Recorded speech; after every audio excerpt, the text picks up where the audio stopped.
Let's now also quickly cut across live to the Congress party, which is holding a press conference at this moment in a reply to what Amit Shah had said. Rajiv Gandhi ji ने उग्रवादियों से लड़ते हुए अपने देश के एक एक टुकड़े से, अपने शरीर के एक एक टुकड़े से इस देश की धरती को सींचा था।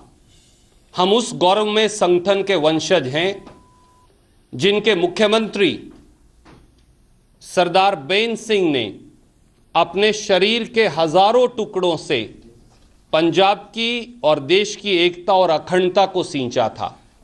हम उस गौरवमय संगठन के वंशज हैं, उत्तराधिकारी हैं, जिन्होंने नंद कुमार पटेल जी से लेकर, जिन्होंने पूर्व मुख्यमंत्री विद्याचरण शुक्ला जी से लेकर छत्तीसगढ़ प्रांत के 25 के करीब बड़े कांग्रेस नेतृत्व की नक्सलवादियों के हाथ कुर्बानी दी।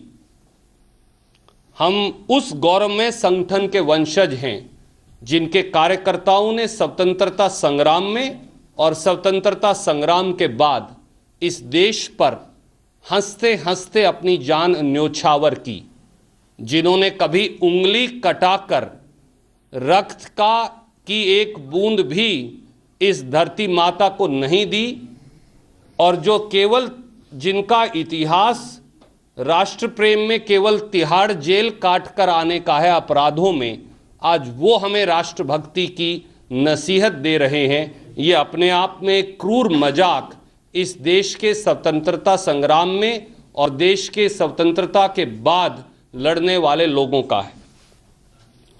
आखिर में केवल मैं ये भी याद दिलाना चाहूँगा कि भारत का प्रजातंत्र इतना मजबूत है कि वो किसी भी राष्ट्र विरोधी ताकत से लड़ सकता है।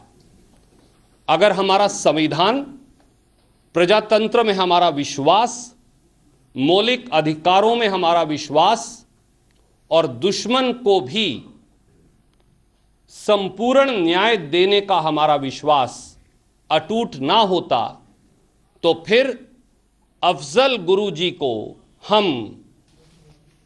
पूरी न्याय प्रणाली के अनुरूप जो उग्रवादी है और जिसने सुप्रीम कोर्ट पर हमले में जो दोषी था, उसको पूरी न्याय प्रणाली के अनुरूप हम फांसी ना देते। सुप्रीम कोर्ट तक मुकदमा चला, अफजल गुरु को उसके बाद फांसी दी गई। अगर हमारा प्रजातांत्रिक मूल्यों में विश्वास ना होता तो अजमल कसाब, जो बंबई के कुख्यात उग्रवादी घटना का दोषी था, गिरफ्तारी के बाद उस पर मुकदमा चलाकर उसको फांसी ना दी जाती।